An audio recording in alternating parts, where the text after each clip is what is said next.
pessoal, estamos iniciando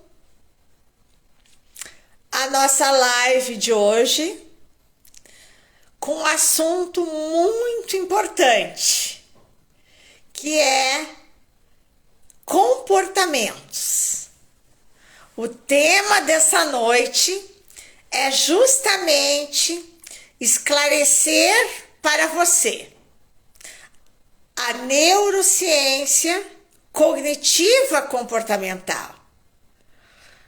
Porque muitas pessoas desconhecem essa forma de tratamento, essa ciência que ajuda tanto as pessoas a buscarem uma qualidade de comportamento, de ação, de atitude, de resultados, de sucessos, né? De sucessos, inclusive. Porque, dependendo do nosso comportamento, nós vamos ter sucesso ou fracasso. Porque tudo, segundo Newton, a terceira lei de Newton foi ação e reação. Então, toda atitude que tivermos, toda ação que realizarmos, nós teremos, consequentemente, uma reação, né? Teremos, consequentemente, uma reação. E eu estou aqui, como eu estou criando e divulgando o método da reprogramação bioneurocomportamental. Então eu achei interessante hoje trazer este tema, que é explicar como funciona a neurociência cognitiva comportamental, para as pessoas entenderem a grandiosidade deste trabalho. Porque a neurociência ela teve que se juntar a mais ciências para conseguir oportunizar todo este resultado que ela propõe. A neurociência se uniu à biologia molecular, à biologia celular, se reuniu a anatomia, a neuropsicologia, porque, na verdade, ela precisou se unir a todas essas ciências para dar esse suporte que ela propõe. Porque, na verdade, nós temos que compreender as bases biológicas da nossa consciência. Nós temos que conhecer as nossas bases biológicas moleculares, o nosso DNA, a nossa ancestralidade. Nós temos que conhecer todo o nosso processo, desde da fecundação até o momento atual, todos os processos anatômicos, celulares, né, neuropsicológicos que aconteceram. Então, nós precisamos dessas bases. O profissional que trabalha com isso, ele precisa dessa base para ajudar o seu paciente, né? Para ajudar nos processos mentais de resultados nas ações das pessoas. Então, esse trabalho, ele é muito grandioso e importante, ele é inovador, ele é o que tem de mais novo em matéria de comportamentos, em matéria de autoconhecimento, autoconsciência, porque os aspectos psíquicos, os aspectos motores, como eu reajo, como eu me movimento, as dificuldades que eu tenho, motoras, de comportamentos, de ação, de reação, de atividades, né? E ações mais complexas, ações muito mais complexas, como a memória, né? A neurociência cognitiva comportamental, ela também a importância das nossas memórias, de tudo que nós temos registrado, de tudo que nós temos codificado a nível de inconsciente. Essa complexidade da memória, da cognição, da autoconsciência também, de nós termos consciência, quem somos, para onde vamos, o que queremos, como agimos, como reagimos, como sentimos, né? Então esses fatores todos complexos, eles são importantes, tanto quanto o intelecto, o conhecimento. Cada pessoa tem um conhecimento, por exemplo, o indígena, né? Lá na sua tribo, ele tem um intelecto, ele tem um conhecimento. E dentro deste conhecimento todo que ele tem, ele vai ter os seus comportamentos, as suas atitudes, os seus resultados. Então, o conhecimento, tanto empírico, natural, como construído pela aprendizagem, bem como a aprendizagem, de como fizemos os processos de aprender, porque a aprendizagem, ela é um processo contínuo.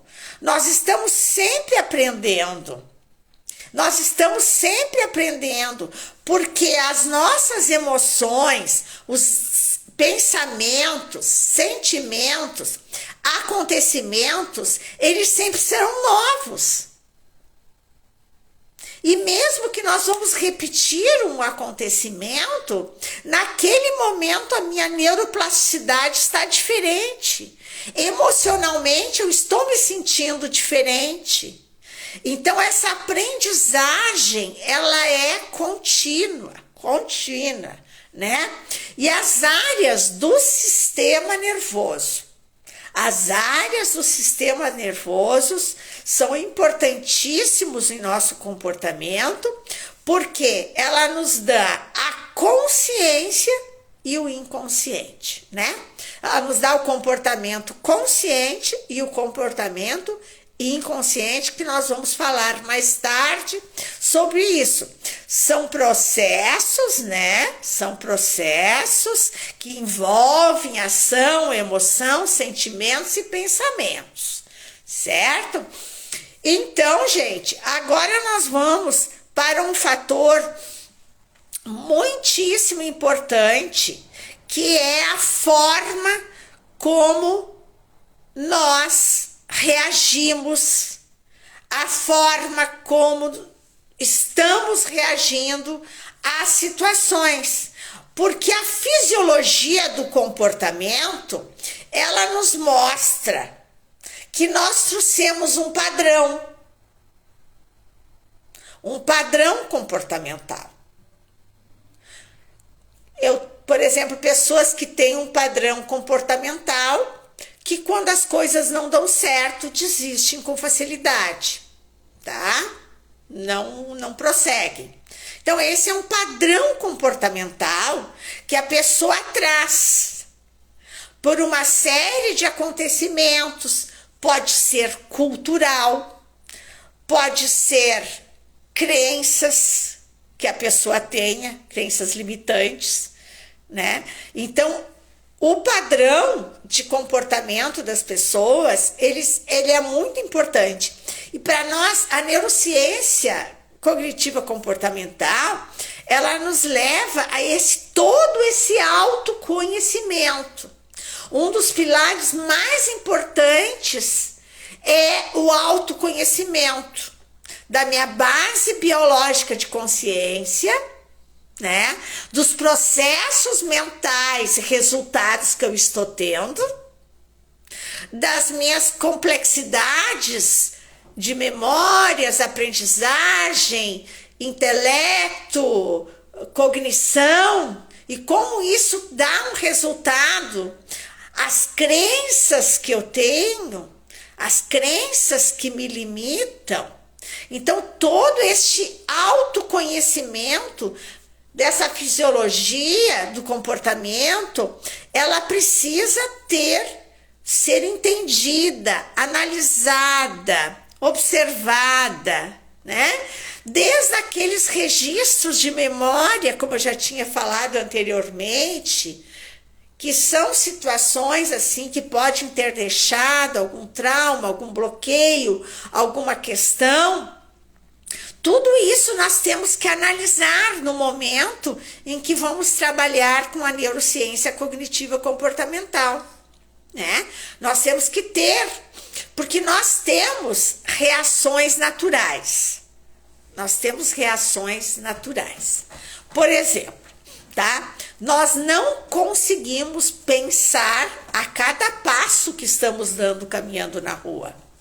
Porque tem uma série de coisas que nós temos que estar atenta e pensando. Então, as nossas reações naturais, elas são inconscientes. Se eu estou caminhando na rua, né? Eu inconscientemente, quando vou atravessar a rua, já olho para um lado, já olho para o outro. Eu não consigo pensar em tudo. Então, por isso que 95% das nossas ações e reações são inconscientes. Porque a minha mente não consegue processar tudo. Eu tenho que me dirigir a atenção plena a alguma coisa. Agora, ao todo, eu não consigo.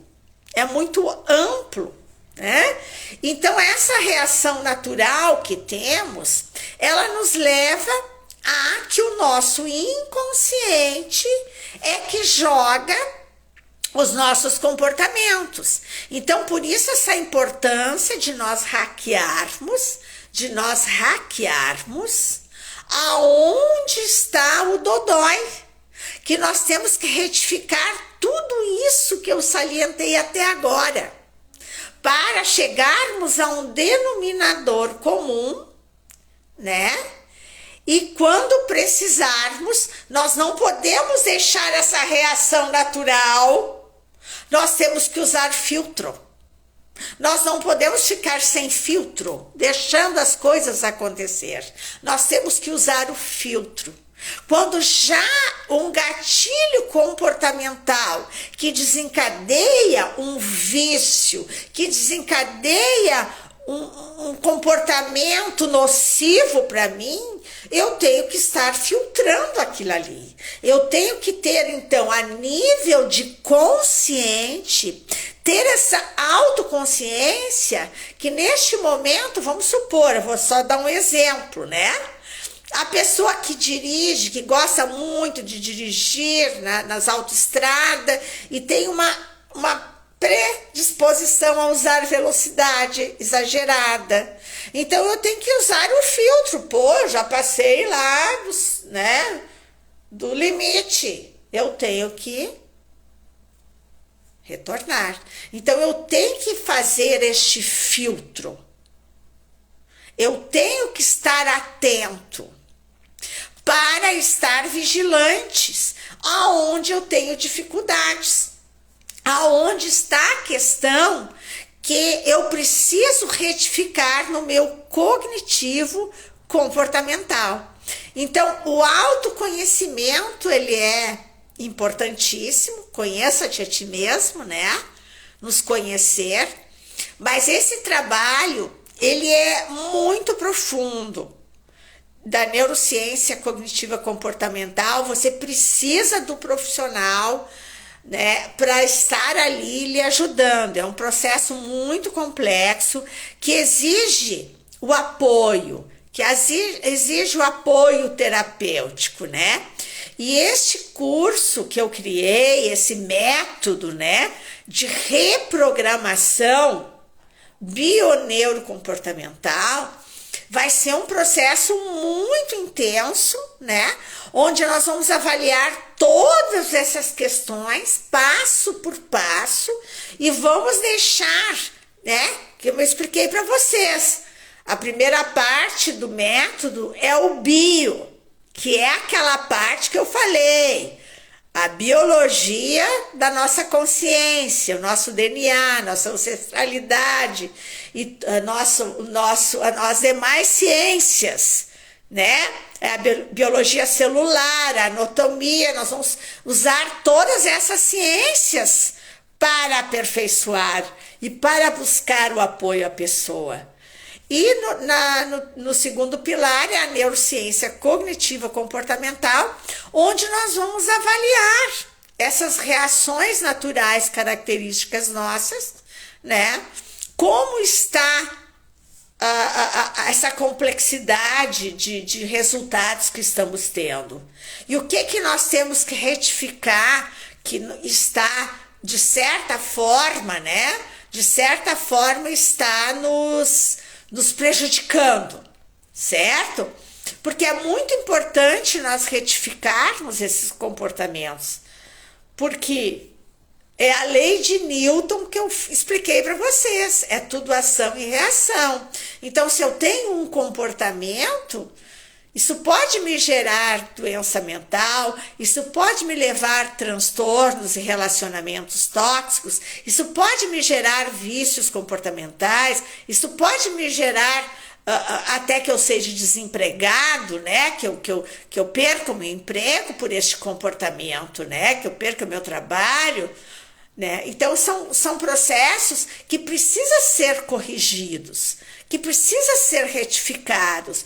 Nós não podemos ser reféns, nós não podemos ser reféns dos comportamentos que nos assolam, que nos prejudicam, o que talvez estamos repetindo, tá? Agora, uma questão que eu gostaria de avaliar bem com você. O equilíbrio, né? O equilíbrio. Então, para mim não perder o meu equilíbrio no comportamento, a gente costuma sempre usar a seguinte orientação, né? Por exemplo, uma pessoa lhe feriu. Você não pode se comportar e fazer aquilo que lhe feriu.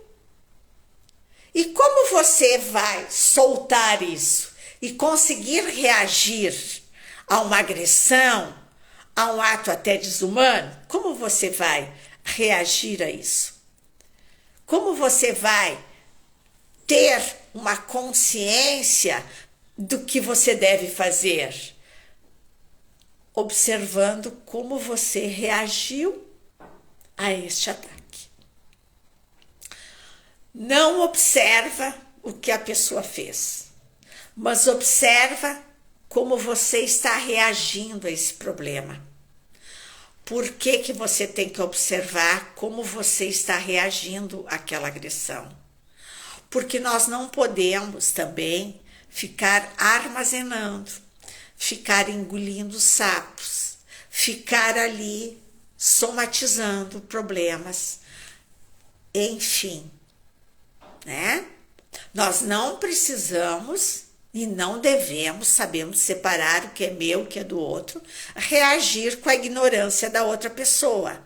Agora, eu tenho que avaliar como eu estou me sentindo perante esta situação e me trabalhar.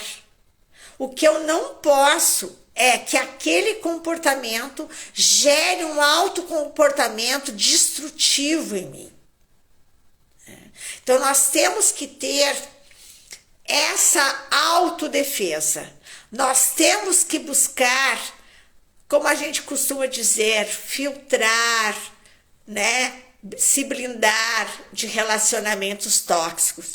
Porque o que acontece em relacionamentos? O que acontece com o comportamento das outras pessoas? Porque, na verdade, nós sofremos influências de tudo e de todos do mundo fenomênico. Das 5 pessoas que mais convivemos. Dos fatores, dos fluxos, das ações externas e internas. Né? E esse jogo das ações externas e internas é que vão gerar também problemas para nós elaborarmos ou ressignificarmos essas questões, né? Então nós temos que estar atentas a essas questões, porque tudo é um processo que a gente A gente tem que evitar relacionamentos tóxicos, pessoas tóxicas, né? A gente tem que fazer este processo de preservação. Porque quando nós temos, eu vou só dar um exemplo, né? Uma pessoa que tem o vício alimentar, tá? Que é o que grande parte das pessoas tem, esse problema de vício alimentar. A célula dela, ela fica defeituosa, tá? É a nível celular, certo? Então a gente tem que buscar formas para que biologicamente nós temos que buscar através de várias formas, né? Meditação, exercício, apoio, para reconstruir essas células. Assim são os relacionamentos tóxicos, os traumas que sofremos. Por exemplo, uma pessoa que sofreu abuso na infância, a parte molecular e celular dela, neurológica, o seu sistema nervoso, as suas memórias, todo esse processo vai ter uma influência no seu comportamento. Então é isso que nós temos que ter a conscienciologia de que tudo o que nos acontece, ele tem um efeito direto nos nossos comportamentos. Então, se nós nos comportamos assim, algum buraco tem. Alguma coisa está acontecendo, né? Então, a gente tem que fazer estes processos. A neurociência cognitiva comportamental, ela justamente faz esse estudo, né?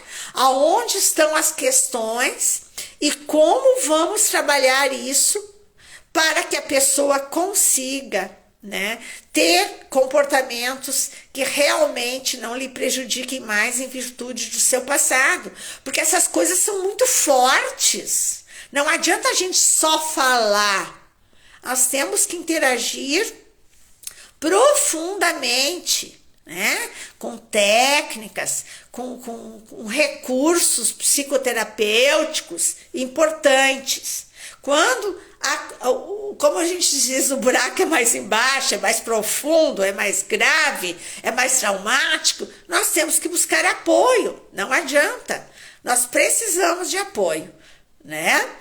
E hoje eu disse para vocês que eu iria analisar essa questão, explicar para vocês a importância da neurociência cognitiva comportamental, as bases dela, o que elas proporcionam, né? Mas eu também iria falar sobre o comportamento organizacional. Então agora nós vamos falar sobre o comportamento organizacional, tá? Como é que é esse trabalho? Esse trabalho, ele é o comportamental organizacional dirigido às empresas, né? Porque como eu disse para vocês já numa outra live, né? Os RH, eles contratam pelo currículo e demitem pelo comportamento, né? Então essas pessoas têm um currículo belíssimo, né? Mas na hora de efetivar, elas não conseguem. Então hoje eu iria dar um toque também a essa questão, porque a gente sabe, a Organização Mundial da Saúde reconheceu a síndrome de Burnout. A gente sabe o quanto os chefes tóxicos, né, prejudicam os seus funcionários. E isso é infelizmente, acontece muito. Então, eu gostaria de começar agora falando que o comportamento organizacional, ele tem dois níveis, né?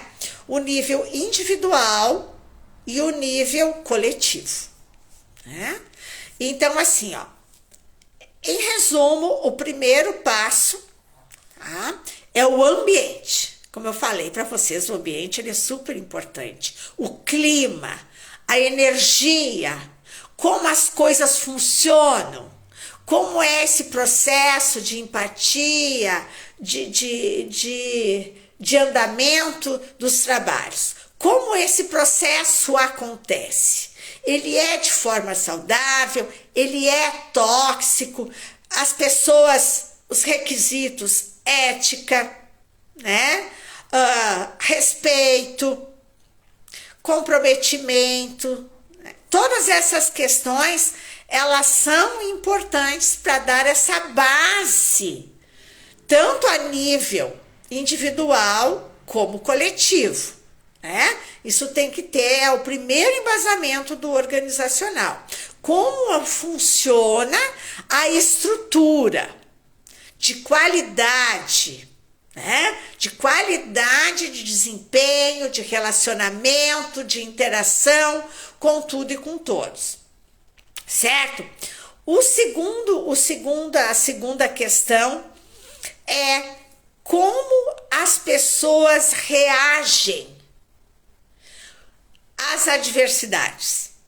Uma coisa não deu certo, aconteceu um problema naquela máquina, né? Como as pessoas reagem, tanto a nível individual como no grupo de trabalho. Não deu certo esse trabalho. Como são a reação?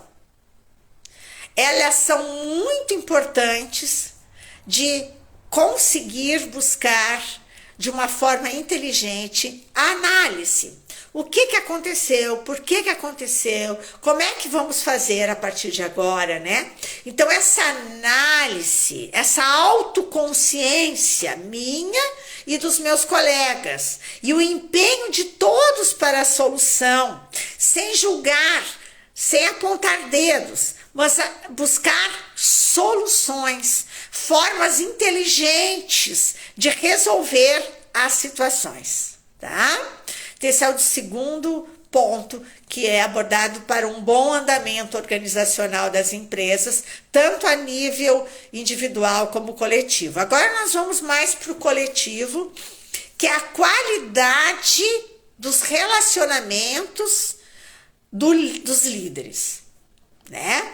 Então, como eu sempre costumo dizer, os líderes são aquelas pessoas que conseguem levar os seus liderados a ir muito além do que eles poderiam ir, de suas capacidades, né? Esse é o atributo do líder, de dar a motivação, de dar a estrutura, de dar o apoio. E o que geralmente acontece? Acontece que, ao contrário, a pessoa de certa forma, usada palavras que denigrem, né, o empenho do trabalhador, que diminuem e até, de certa forma, deixa a pessoa numa situação desagradável, medo de perder o emprego, né, aquela pressão absurda. Então, essa forma do líder funcionar é tóxico. A forma de qualidade dos líderes é quando surge um problema, uma dificuldade, ele possa dar o suporte e motivação para aquele funcionário crescer, evoluir, dar condições para que ele realmente faça o seu trabalho com excelência. E caso ele tenha alguma dificuldade de comprometimento, de caráter, né? Uma personalidade difícil, ele tem que ser chamado a atenção rudemente. Aí sim entra a questão de realmente buscar um enfrentamento e a pessoa se dar conta de que a qualidade do trabalho tem que ser feito. As condições vão ser dadas e ele tem que fazer o processo dele. E se ele não se sente capaz, ele também tem que procurar, né, outro trabalho. Eles estarem também alinhados com os valores, objetivos, metas. essa linhagem é muito importante. Estar alinhado aos objetivos, valores, ao que é proposto, né? Porque às vezes tem funcionários que querem fazer outra coisa, né? Que estão com a cabeça lá não sei aonde, né? Tem que estar alinhado aos objetivos, vestir a camiseta daquilo que é proposto e esperado da empresa, tá? A produtividade. A produtividade é o que resulta de até que ponto a pessoa está tendo um bom resultado, um bom desempenho no seu trabalho, tanto nas equipes, né? Também. A produtividade é um sinal de que as coisas estão andando ou não andando.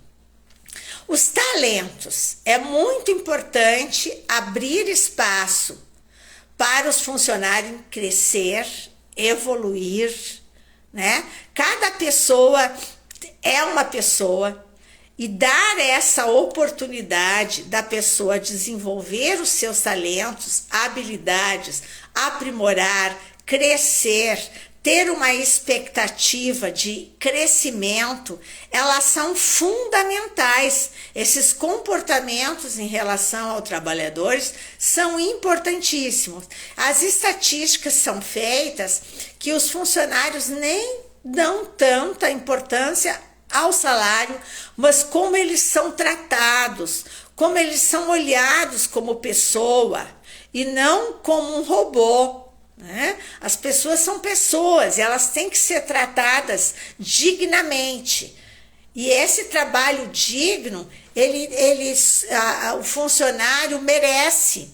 E as empresas colhem os seus frutos. Né? Algumas empresas eu estive recebendo que eles têm um trabalho muito importante dentro das empresas, da felicidade organizacional também, né? Que são profissionais tanto do RH que buscam um clima de felicidade, de harmonia, de motivação, de família, de engajamento, né? Então esses comportamentos vindo da empresa, eles vão também fazer com que o trabalhador ele consiga se comportar e corresponder às expectativas da empresa, né? E realmente os trabalhadores, eles são pessoas que estão abertas a aprender, estão abertas a corresponder, mas isso tem que ser recíproco, né?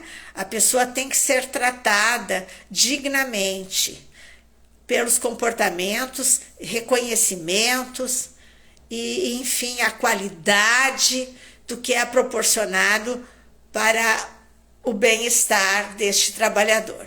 Então, gente, eu resolvi trabalhar hoje o comportamento organizacional, né, que é das empresas, e a importância do coletivo, que eu falei menos, né, do nível coletivo. A importância do coletivo, do grupo, ela é fundamental para que se tenha bons resultados. Esse entrosamento, essa empatia, né, juntos somos mais, né? Incutir isso no trabalhador, que eles somam, que eles juntos podem, né, empoderar os grupos, de certa forma premiá-los de alguma forma. Isso tudo vai ajudar para que o comportamento organizacional e a felicidade organizacional nas empresas, elas tenham bons resultados. Bem, gente, nosso tempo acho que até já passou, tá? Então, eu deixei aí essa importância da neurociência cognitiva comportamental no início da live, onde mostra a grandiosidade desse trabalho e o quanto ele é importante. Não deixe de buscar apoio quando precisa. E dia 4 de junho nós teremos o curso, né, de reprogramação bioneurocompportamental e eu espero você. Um grande abraço para todos.